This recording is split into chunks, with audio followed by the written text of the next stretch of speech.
வணக்கம் மக்களே. நம்ம கார்த்திக் கதையில டிசம்பர் 12 என்ன நடக்க போகுது அப்படிங்கிறத பத்தி தாங்க இந்த வீடியோல இப்ப நம்ம பார்க்க போறோம். இந்த வீடியோவுக்கு மறக்காம லைக் பண்ணிக்கோங்க. நீங்க லைக் பண்றது தான் எங்களுக்கு அடுத்து வீடியோ போடுறதுக்கு ரொம்பவே இன்ட்ரெஸ்டிங்கா இருக்கும். ஸோ மறக்காம லைக் பண்ணிட்டு இந்த வீடியோவை பாருங்க. என்ன நடக்குது அப்படின்னு பார்த்துக்கிட்டிங்கன்னா, நம்ம ஈஸ்வரி வீட்டுக்கு வராங்க. அவங்க பார்த்ததும் ராஜா நேரா ஈஸ்வரி கிட்ட, இங்க பாரு ஈஸ்வரி, என்ன நடக்குது, என்ன காரியம் பண்ணிட்டு வந்திருக்க அப்படின்னு கேட்க, ஈஸ்வரி சொல்றாங்க, இங்க பாருங்க என்ன பேசுறீங்க அப்படின்னு. ஹீரோயின் நேரா அவங்க அம்மா கிட்ட போயிட்டு, இங்க பாருங்கம்மா, நீங்க பண்றது கொஞ்சம் கூட சரியே இல்லை. எதுக்குமா அவரை அதிகாரிங்க கிட்ட பிடிச்சு கொடுத்துருக்கீங்க அப்படின்னு. அதுக்கு ஈஸ்வரி சொல்றாங்க, இங்க பாரு, என் தங்கச்சிய அவன் ஆயுதத்தால தாக்கியிருக்கான். அவனை நான் அதிகாரிங்க கிட்ட பிடிச்சு கொடுக்காம நான் என்ன பண்றது? அவன் என் தங்கச்சிய தாக்கியிருக்கான். அவனை நான் சும்மா விடுவனா? அவனால என் குடும்பத்துல உள்ளவங்களுக்கும் ஆபத்து வரதுக்கு வாய்ப்பு இருக்குல்ல. அதனாலதான் அவனை அதிகாரிங்க கிட்ட பிடிச்சு கொடுத்தேன். நான் பண்ணது தப்பா அப்படின்னு சொல்லி கேட்க, அதுக்கு ஹீரோயின் சொல்றாங்க, இங்க பாருங்கம்மா, நீங்க பண்றது கொஞ்சம் கூட சரியே இல்ல. அவரு நிரபராதிமா. கண்டிப்பா அவர் இப்படி எல்லாம் பண்ணிருக்க மாட்டாரு. இத்தனை நாளும் இந்த வீட்டுல இருந்திருக்காரு. அவரால ஏதாவது ஒரு வகையில இந்த வீட்டுல பிரச்சனை வந்திருக்கா? நீங்களே சொல்லுங்க. அவரு பொய் சொன்னாரே தவிர்த்து இந்த வீட்டுல ஏதாவது ஒரு பிரச்சனை பண்ணிருக்காரா? அதுக்கு ஈஸ்வரி சொல்றாங்க, இங்க பாரு, அவனுக்கு உன் கூட வாழணுமா? அதுக்காக தான் என் தங்கச்சிய அவன் ஆயுதத்தால தாக்கியிருக்கான். என் தங்கச்சி இருக்கிற வரைக்கும் அவனால இந்த வீட்டுக்குள்ள வர முடியாதான். அதனாலதான் அவன் ஆயுதத்தால தாக்கியிருக்கான். இதை கேட்டதும் ரேவதி சொல்றாங்க, அம்மா, போயும் போயும் உங்க தங்கச்சி சொல்றத நம்புறீங்களே. இங்க பாருங்கம்மா, அவங்க பொய் சொல்றாங்க. இப்படியெல்லாம் எதுவுமே நடக்கவே இல்லை. ஒருவேளை அவருக்கு சித்தி மேல கோபம் இருந்துச்சுன்னா, சித்தி வீட்டுல தானே இத்தனை நாள் இருந்தாங்க, அவரும் வீட்டுல தானே இருந்தாரு. என்னைக்காவது ஒரு நாள் அவரு ஆயுதத்தால தாக்குனாரா? இல்ல சித்திக்கு ஏதாவது பிரச்சனை கொடுக்கணும் அப்படின்னு நினைச்சாரா? அப்படியெல்லாம் இங்க எதுவுமே நடக்கவே இல்லையே. நீ தேவையில்லாம அவர் மேல இவ்வளவு பெரிய பழி போடுறமா. அவரு ரொம்ப பாவமா. தயவு செஞ்சு அவரை திட்டாதமா. அவரை அதிகாரிங்க கிட்ட பிடிச்சு கொடுத்திருக்கே. நீ பண்றது ரொம்ப தப்பு. நீ வா, நம்ம கையோட அவர் மேல எந்த தப்பும் இல்லைன்னு கூட்டிட்டு வரலாம். ஈஸ்வரி சொல்றாங்க, ஏய், என்ன பேசுற? உங்க அம்மாவோட பேச்சு கேட்காம அவன் தான் முக்கியம் அப்படின்னு பேசுற மாதிரி இருக்கு. நீங்க பாரு, என்ன நடந்தாலும் சரி, அவன் வெளியில வரத்துக்கு வாய்ப்பே கிடையாது. அவன் வெளியில வரத்துக்கும் நான் விடமாட்டேன். இங்க பாரு, நான் சொல்றதுதான் நடக்கும் அப்படின்னு சொன்னதும் ரேவதி சொல்றாங்க, அம்மா, நீங்க பண்றது ரொம்ப பெரிய தப்புமா. அவரு ரொம்ப பாவமா. அவரு இன்னசென்ட். அவரு தயவு செஞ்சு அவரை இப்படி தண்டிக்காதம்மா அப்படின்னு. அதுக்கு ஈஸ்வரி சொல்றாங்க, இங்க பாருங்க, எல்லாரும் நல்லா காதுல வாங்கிக்கிடுங்க. யாரும் அவனை போயிட்டு ரிலீஸ் பண்ணி கூட்டிட்டு வரணும் அப்படின்னு நினைக்க கூடாது. யாராவது போனீங்க அப்புறம் அவ்வளவுதான்.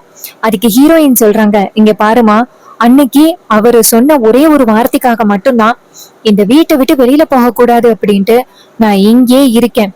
மத்தபடி நீங்க சொன்னதுனால ஒண்ணு நான் இங்க இல்ல. இங்க பாருங்க, என்னை பொறுத்த வரைக்கும் என் புருஷன் தான் எனக்கு ரொம்ப முக்கியம். நான் போயிட்டு என் புருஷனை கூட்டிட்டு வரேன் அப்படின்னு சொல்லிட்டு ஹீரோயின் அந்த இடத்துல இருந்து கிளம்ப, ஈஸ்வரி ஹீரோயினோட கைய பிடிச்சே, ஏய், எங்கடி போற, நில்லு அப்படின்னு சொல்ல, ஹீரோயின் சொல்றாங்க, இங்க பாருமா, என் கைய விடுங்க. எனக்கு அவருதான் முக்கியம். அவரு எனக்கும் இந்த குடும்பத்துக்கும் எவ்வளவு நல்லது பண்ணிருக்காரு அப்படின்னு எனக்கு நல்லாவே தெரியும். நீங்க சொல்றதுக்காக நான் கண்டிப்பா ஏத்துக்க மாட்டேன். நான் கிளம்புறேன் அப்படின்னு சொல்லிட்டு அந்த இடத்துல இருந்து கிளம்புறாங்க. அப்போ ஈஸ்வரி, ஏய், எங்கடி போற, நில்லடி அப்படின்னு சொல்ல, நம்ம ஹீரோயின் கண்டுக்கவே இல்லை. அந்த இடத்துல இருந்து ஹீரோவை பாக்குறதுக்காக கிளம்புறாங்க. ராஜா நேரா ஈஸ்வரிய பார்த்து, இங்க பாரு, உன் தங்கச்சி சொன்னா அப்படின்னு இப்படி ரொம்ப பெரிய தப்பான முடிவு எடுத்திருக்க. மாப்பிள்ள அப்படி பண்றதுக்கு வாய்ப்பே கிடையாது. மாப்பிள்ள ரொம்ப நல்லவரு. நீ தேவையில்லாம மாப்பிள்ள மேல நீ இவ்வளவு பெரிய பழிய போட்டிருக்க. தயவு செஞ்சு சொல்றதை கேளு ஈஸ்வரி. ஈஸ்வரி சொல்றாங்க, இங்க பாருங்க, என் தங்கச்சி ஆயுதத்தால தாக்கப்பட்டு ஹாஸ்பிட்டல்ல இருக்கிறா. அவளை பார்த்த பிறகும் நீங்க இப்படி பேசுறீங்கன்னா கண்டிப்பா நீங்க என்ன நிலைமையில இருக்கீங்கன்னு எனக்கு புரியல. அவன் அந்த அளவுக்கு உங்களை ஏமாத்தி வச்சிருக்கான். அவனை இதுக்கு மேலேயே நம்பாதீங்க அப்படின்னு. அதுக்கு மயிலு சொல்றாரு, இங்க பாருங்கத்த, கொஞ்சம் யோசிச்சு பாருங்கத்த, மாப்பிள்ளை இந்த வீட்டுக்கு எவ்வளவு நல்லது பண்ணிருக்காரு அப்படின்னு. அவருக்கு ஒருவேளை அத்தைய தாக்கணும் அப்படின்னு தோணி இருந்துச்சுன்னா எவ்வளோ நாள் அத்தை இந்த வீட்டுல இருந்தாங்க. அவர் அப்பவே அந்த வேலையை செஞ்சிருக்கலாம்ல. ஆனா இப்ப பண்ணாங்கன்னு சொல்றது ஒரு விதத்திலயே நியாயமே இல்லத்த. கண்டிப்பா மாப்பிள்ள அப்படி பண்றவரும் கிடையாது. இது எல்லாமே சின்னத்தையோட திட்டம் தான். கொஞ்சம் யோசிச்சு பாருங்கத்த. ஈஸ்வரி கேக்குறாங்க, என்ன எல்லாரும் இப்ப என்னைய எதிர்த்து பேச ஆரம்பிச்சிட்டீங்க? உங்க எல்லாருக்கும் என் மேல கொஞ்சம் கூட மரியாதையே இல்லாம ஆகிட்டுன்னு நினைக்கிறேன். இங்க பாருங்க, நான் சொன்னதுதான் இங்க நடக்கும். இந்த டிரைவர் பையன் வீட்டுக்குள்ள வரதுக்கு வாய்ப்பே கிடையாது இனிமே. என் தங்கச்சி ஆயுதத்தால தாக்குன அவன நான் கண்டிப்பா இனிமே வெளியில விட மாட்டேன் அப்படின்னு சொன்னதும் மயிலுக்கு ரொம்பவே ஷாக்கிங்கா இருக்கு. என்னடா அத்தை இவ்ளோ கோவத்தோட பேசுறாங்களே அப்படின்னு. அப்ப ரோஹிணி சொல்றாங்க, அம்மா என்னம்மா இப்படி பண்றீங்க? கொஞ்சம் யோசிச்சு பாருங்கம்மா. ஈஸ்வரி சொல்றாங்க, என்ன இது வர வர வீட்டுல உள்ள எல்லாருமே என்ன எதிர்த்து பேச ஆரம்பிச்சிட்டீங்க. இங்க பாருங்க, இதுக்கு முன்னாடி எப்படி இருந்தீங்களோ அதே மாதிரி இருங்க. அந்த டிரைவர் பையன் உங்க எல்லாருக்கும் சொல்லி கொடுத்து இப்ப பேச வைக்கிறான்னு நினைக்கிறேன். ராஜா சொல்றாரு, ஈஸ்வரி என்னம்மா இப்படி பேசுற? இந்த வீட்டுல எல்லாருமே நல்லா இருக்கணும் அப்படின்னு நினைக்கிறோம். நீ பேசுறது கொஞ்சம் கூட சரியே இல்ல. ஈஸ்வரி சொல்றாங்க, இங்க பாருங்க, இதோட நிப்பாட்டுங்க. இனிமே அந்த டிரைவரை பத்தி யாராவது பேசுனீங்க அவ்வளவுதான் அப்படின்ட்டு ஈஸ்வரி சொல்றாங்க. நான் போய் என் தங்கச்சிய கூட்டிட்டு வரேன் அப்படின்னு சொல்லிட்டு கிளம்புறாங்க. இன்னொரு பக்கம் நம்ம ஹீரோயின் அழுதுகிட்டே அதிகாரிங்களை பார்க்க போறாங்க. அதிகாரி ஹீரோயினை பார்த்துட்டே, ஏய் யாருமா நீ, எதுக்குமா நீங்க வந்த? ஹீரோயின் சொல்றாங்க, சார் சார் நான் என் புருஷனை பார்க்க வந்தேன். தயவு செஞ்சு அனுமதி கொடுங்க சார். அவர்கிட்ட ஒரே ஒரு வார்த்தை பேசிடுறேன். ஹீரோ நேரா அவரு பொண்டாட்டிய பார்த்துட்டு, ஐயோ இவ இங்க வந்திருக்காளா அப்படின்னு. அதிகாரி சொல்றாங்க, இங்க பாரு, அவங்கிட்ட எல்லாம் யாரும் பேசக்கூடாது. இப்ப இந்த இடத்த விட்டு போறியா என்னமா அப்படின்னு சொல்ல, ஹீரோயின் சொல்றாங்க, சார் என்ன சார் இப்படி பேசுறீங்க? நான் அவரை பாக்குறதுக்காக வந்திருக்கேன் சார். தயவு செஞ்சு அவரை பாக்குறதுக்கு எனக்கு வாய்ப்பு கொடுங்க சார், பிளீஸ் சார் அப்படின்னு சொல்லிட்டு கெஞ்சுறாங்க. அதுக்கு அதிகாரி சொல்றாரு, இங்க பாரு, இந்த இடத்த விட்டு இப்ப போக போறியா இல்லையா அப்படின்னு. அப்ப அதே இடத்துக்கு பாட்டி வந்துடுறாங்க. பாட்டி வந்துட்டு அதிகாரிய பார்த்து, இங்க பாரு, என் பேத்தி அவனை பாக்குறதுல எந்தவித தப்பும் இல்ல, சட்டத்துல இடம் இருக்கு, நீ தேவையில்லாம இந்த மாதிரி அராஜகம் பண்ணாத அப்படின்னு. இதை கேட்டதும் அதிகாரி ஷாக் ஆகி நிக்கிறாரு. பாட்டியை நேரா ஹீரோயினை பார்த்து, அம்மாடி நீ போய் பேசுமா அப்படின்னு சொன்னதோட ஹீரோயின் நேரா அவங்க ஹஸ்பண்ட் கிட்ட போயிட்டு, என்னங்க உங்களை இந்த நிலைமையில பாப்பேன் அப்படின்னு நான் எதிர்பார்க்கல. நீங்க என்ன நினைச்சீங்க? இந்த கும்பாபிஷேகத்தை நடத்தி குடும்பத்தை எப்படியாவது ஒண்ணு சேர்க்கணும் அப்படிங்கிற நல்ல எண்ணத்துலதான் நீங்க இந்த ஊருக்குள்ள வந்தீங்க. ஆனா உங்களுக்கு அம்மா இந்த அளவுக்கு பிரச்சனை கொடுப்பாங்க அப்படின்னு நான் கொஞ்சம் கூட எதிர்பார்க்கவே இல்லை. எங்க அம்மாவை நினைச்சு பார்த்தா எனக்கே ரொம்ப கேவலமா இருக்குங்க. அதுக்கு ஹீரோ சொல்றாரு, இங்க பாரு ரேவதி, நீ கவலைப்படாத, என்ன நடக்கணுமோ அதானே நடக்கும். நீ கவலைப்படாத, என் மேல எந்த தப்பும் இல்லை அப்படிங்கறது கூடிய சீக்கிரம் நிரூபணமாகி நான் வெளியில வருவேன். அதுக்கு ஹீரோயின் சொல்றாங்க, இல்லங்க, இந்த அதிகாரிய பாத்தீங்களா, இவர் ஏற்கனவே உங்களை பழிவாங்கணும் அப்படின்னு நினைச்சுக்கிட்டு இருக்காரு. இவரால கண்டிப்பா உங்களுக்கு பிரச்சனை வர்றதுக்கு வாய்ப்புகள் இருக்கு. அவர்கிட்ட இருந்து எப்படியாவது உங்களை காப்பாத்தணுங்க. இப்ப என்ன பண்றது? அப்ப ஹீரோ சொல்றாரு, இங்க பாரு, நான் நவீன் கிட்ட சொல்லிட்டேன். நவீன் இன்னும் கொஞ்ச நேரத்துல வக்கீல கூட்டிட்டு வந்துருவான். அவங்க வந்ததும் என் மேல எந்த தப்பும் இல்ல அப்படின்னு ஜாமீன் கொடுத்து நான் வெளியில வந்துருவேன். சோ நீ கவலைப்படாத. சரி, நீ வந்தது அத்தைக்கு தெரியுமா? ஹீரோயின் சொல்றாங்க, அம்மாவுக்கு தெரியும்.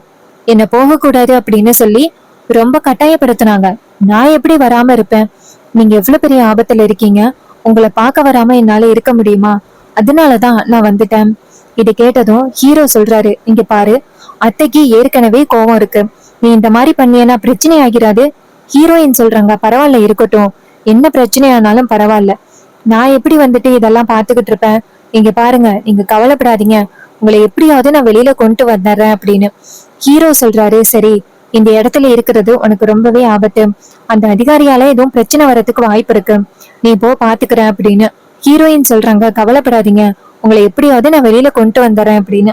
அப்ப அந்த இடத்துக்கு அதிகாரி வந்துட்டு, என்னம்மா 5 நிமிஷம் தான் டைம் கொடுத்தேன், என்ன இவ்வளவு நேரம் பேசுற, போ அப்படின்னு சொன்னதும் ஹீரோயின் சொல்றாங்க, இங்க பாருங்க, நீங்க யாருடைய கையாளு அப்படிங்கிறது எனக்கு நல்லாவே தெரியும். நீங்க எல்லாரும் சேர்ந்து என்ன பண்ண முயற்சி பண்றீங்க அப்படின்னு எனக்கு தெரியும்.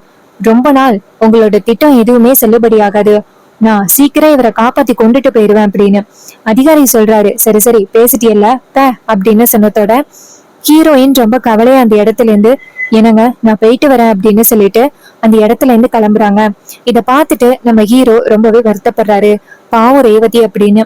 பாட்டி நேரா ஹீரோவை பார்த்து, பேராண்டி கவலைப்படாதையா, நவீன் வக்கீலுக்கான ஏற்பாடுகள் எல்லாத்தையுமே பண்ணிட்டான், இன்னும் கொஞ்ச நேரத்துல ஜாமீனோட வந்துருவாங்க. ஹீரோ சொல்றாரு, சரிங்க பாட்டி, நீங்க ரேவதிய பத்திரமா கூட்டிட்டு போங்க. பாட்டியும் சரியா பேராண்டி அப்படின்ட்டு வெளியில வராங்க. ஹீரோயின் அவங்க பாட்டிய பார்த்துட்டு அழுகுறாங்க. பாத்தீங்களா பாட்டி, அம்மா எவ்வளவு பெரிய காரியத்தை பண்ணிருக்காங்க. சித்தி ஏன் தான் இப்படி சதித்திட்டம் போடுறாங்கன்னு தெரியல. அவங்களுக்கு அவரை எப்படியாவது பழி வாங்கணும் அப்படின்னு ஆசை. அதனாலதான் இந்த அளவுக்கு இறங்கிட்டாங்க. ஆனா இப்படியெல்லாம் பிளான் பண்ணுவாங்க அப்படின்னு நான் கொஞ்சம் கூட எதிர்பார்க்கவே இல்லை. அதுக்கு பாட்டி சொல்றாங்க, இங்க பாருமா, நீ கவலைப்படாத. அவளோட புத்திய பத்தி தான் நமக்கு தெரியுமே. அவ என்னதான் இந்த மாதிரி குறுக்கு வழியை பயன்படுத்தி என் பேரனை அதிகாரிங்க கிட்ட மாட்ட வைக்க ட்ரை பண்ணாலும் கண்டிப்பா என் பேரன் மேல எந்த தப்பும் இல்லை அப்படின்ட்டு அவன் வெளியில வந்துருவான். நீ தைரியமா போ. ஏற்கனவே ஈஸ்வரிக்கு கடுமையான கோபம் இருக்கு. இந்த நேரத்துல நீ வேற இங்க வந்துட்டியா, பிரச்சனை வரத்துக்கு வாய்ப்பு இருக்கு. நீ வீட்டுக்கு போ. பாட்டி சொல்றாங்க, சரிம்மா நீ வீட்டுக்கு கிளம்பு அப்படின்னு சொன்னதும் ஹீரோயின் சொல்றாங்க, நான் போய் அம்மா கிட்ட கேட்டு எப்படியாவது இவரை வெளியில கொண்டு வர முயற்சி பண்றேன். பாட்டியும் சரிம்மா நீ உன் பக்கம் முயற்சி பண்ணு, நான் என் பக்கம் ட்ரை பண்ணி பாக்குறேன். ஹீரோயினும் சரிங்க பாட்டி அப்படின்னு சொல்லிட்டு நேரா வீட்டுக்கு கிளம்புறாங்க. பாட்டி நேரா வீட்டுக்கு நவீனுக்கு போன் பண்றாங்க. நவீன் போன் அட்டன் பண்ணி, சொல்லுங்க பாட்டி. பாட்டி கேக்குறாங்க, ஐயா வக்கீலுக்கு ஏற்பாடு பண்ணிட்டியா? நவீன் சொல்றாரு, பாட்டி அதெல்லாம் ஏற்பாடு பண்ணிட்டேன். இன்னும் கொஞ்ச நேரத்துல நண்பனை விடுதலை பண்றதுக்கு வக்கீலோட நான் போவேன். கவலைப்படாதீங்க பாட்டி. பாட்டி சொல்றாங்க, பேராண்டி அங்க இருக்கிறவன் ஏற்கனவே என் பேரனோட பிரச்சனை பண்ணவன். என் பேரன் அவனை அதிகாரிங்க கிட்ட பிடிச்சு கொடுத்துருக்கான். சோ கண்டிப்பா அந்த பகைய தீர்த்துக்கிறதுக்காக ஏதாவது அவன் முயற்சி பண்ணுவான். சோ நீ பாத்துக்க. நவீன் சொல்றாரு, சரிங்க பாட்டி நான் பாத்துக்கிறேன், நீங்க தைரியமா இருங்க. நான் வீட்டுக்கு வந்தா என் நண்பனோட தான் வருவேன் அப்படின்னு சொல்லிட்டு போனை கட் பண்றாங்க. அப்புறம் அதிகாரி நேரா ஹீரோவை போயிட்டு, என்னப்பா உன்னை விடுதலை பண்றதுக்காக எல்லாரும் பல வகையில முயற்சி பண்ணிக்கிட்டு இருக்காங்கன்னு நினைக்கிறேன். இங்க பாரு, நீ வெளியில வரத்துக்கு வாய்ப்பே கிடையாது. உன்னை இங்கேயே வச்சு காலி பண்றதுதான் என்னோட திட்டம். நீ நினைச்சாலும் உன்னால வெளியில வர முடியாது அப்படின்னு. இது கேட்டதும் ஹீரோ சொல்றாரு, இங்க பாரு, என்ன பொறுத்த வரைக்கும் நான் எந்த வகையிலுமே யாருக்கும் எந்த பிரச்சனையும் கொடுக்கல. நான் நேர்மையான முறையில தான் இதெல்லாம் பண்ணிக்கிட்டு இருக்கேன். நீங்க எல்லாரும் சேர்ந்து தேவையில்லாத பிரச்சனைய பண்ணிக்கிட்டு இருக்கீங்க. இதனால அனுபவிக்க போறது என்னவோ அது நீங்க தான், நான் கிடையாது அப்படின்னு சொன்னதும் அப்போ அந்த வில்லன் அதிகாரி சொல்றாரு, இங்க பாருடா, எனக்கு நீ எவ்வளவு பெரிய பிரச்சனைய கொடுத்த. என் பதவி பறி போறதுக்கு கூட நீ தான் காரணமா இருந்த. இப்ப மறுபடியும் நான் அடிச்சு பிடிச்சு இந்த பதவிக்கு வரதுக்கு எவ்வளவு கஷ்டப்பட்டேன் தெரியுமா? இவ்வளவு பெரிய பிரச்சனைய கொடுத்துருக்குற. உன்னை சும்மா விடுவேனா? உன்னை கவனிக்க வேண்டிய விதத்துல கவனிச்சு தாண்டா விடுவேன் அப்படின்னு சொன்னதும் ஹீரோ சொல்றாரு, நீ தேவையில்லாத வேலை பண்ணிக்கிட்டு இருக்க அப்படின்னு. அதுக்கு அதிகாரி சொல்றாரு, இங்க பாரு, நீ தாண்டா தேவையில்லாத வேலை பண்ணிக்கிட்டு இருக்க. உனக்கு கடுமையான தண்டனை காத்துக்கிட்டு இருக்கு, இருடா அப்படின்னு சொல்லிட்டு அதிகாரி அந்த இடத்துல இருந்து போறாங்க. அப்போ நம்ம ஹீரோ இதை பார்த்துட்டு, இவனுங்க எல்லாருமே சேர்ந்து சரியான திட்டம் போட்டுட்டானுங்க, இப்படியாவது நம்மள ஏதாவது ஒரு முடிவு கட்டணும் அப்படின்னு. அதுக்குள்ளயும் நவீன் நம்மளை விடுதலை பண்ணி கூட்டிட்டு போயிட்டான்னா நல்லா இருக்கும். என்ன பண்ண போறான்னு தெரியலையே அப்படின்னு. இன்னொரு பக்கம் நவீன் வக்கீல போய் சந்திச்சு, இங்க பாருங்க சார், என் நண்பன் ஒரு பிரச்சனையில மாட்டிக்கிட்டு இருக்கான், அவனை எப்படியாவது வெளியில கொண்டு வரணும் அப்படின்னு சொல்ல அவர் சொல்றாரு, இங்க பாருங்க நான் பாத்துக்கிறேன் அப்படின்னு சொல்றாங்க. இன்னொரு பக்கம் ஹீரோயின் வீட்டுக்கு நேரா அவங்க அம்மாவை பார்த்து, அம்மா நீங்க பண்றது கொஞ்சம் கூட சரியே இல்லை. அவருக்கு எவ்வளவு பெரிய தண்டனையை கொடுத்துருக்கீங்க. நீங்க பாருங்கம்மா, நீங்க பண்றது சரியே இல்லை. அவரு இந்த வீட்டுக்கு பண்ண நல்லது எல்லாத்தையுமே மறந்துட்டு அவருக்கு போய் நீங்க இவ்வளவு பெரிய தண்டனையை கொடுக்க பாருங்களே. ஈஸ்வரி சொல்றாங்க, ஏய் இங்க பாருடி, என்னை பொறுத்த வரைக்கும் என் தங்கச்சி மட்டும்தான் முக்கியம். எனக்கு வேற யாருமே முக்கியம் கிடையாது. என் தங்கச்சிக்கு இவ்வளவு பெரிய ஆபத்தை அவன் விளைவிச்சிருக்கான். அவன் பண்ண தப்பு எல்லாத்தையுமே வேடிக்கை பார்த்துக்கிட்டு இருக்க சொல்றியா? இங்க பாரு, அவன் என் தங்கச்சிய ஆயுதத்தால தாக்கியிருக்கான். அவன் பண்ண வேலைக்கு அவனுக்கு கண்டிப்பா கடுமையான தண்டனை உண்டு. அவனை விட மாட்டேன் அப்படின்னு சொல்லிட்டு பயங்கர கோவத்தோட பேசுறாங்க. ஸோ இதை கேட்டதும் நம்ம ஹீரோயின் சொல்றாங்க, அம்மா உங்களை திருத்தவே முடியாதுமா அப்படின்னு சொல்லிட்டு கோவமா அந்த இடத்துல இருந்து போறாங்க. இதை பார்த்துட்டு அந்த வில்லி ஒரு முடிவு பண்றாங்க. அக்கா கிட்ட இந்த விஷயத்த சொல்லி சரியான பிளான் பண்ணலாமே அப்படின்னு நினைக்கிறாங்க. ஸோ இந்த கதை உங்களுக்கு பிடிச்சிருக்கா? இந்த கதை பிடிச்சிருந்துச்சுன்னா இந்த வீடியோவுக்கு மறக்காம லைக் பண்ணிக்கோங்க. நீங்க லைக் பண்றது தான் எங்களுக்கு அடுத்த வீடியோ போடுறதுக்கு ரொம்பவே இன்ட்ரெஸ்டிங்கா இருக்கும். ஸோ மறக்காம லைக் பண்ணிட்டு இந்த வீடியோவை பாருங்க. தேங்க்யூ ஃபார் வாட்சிங்.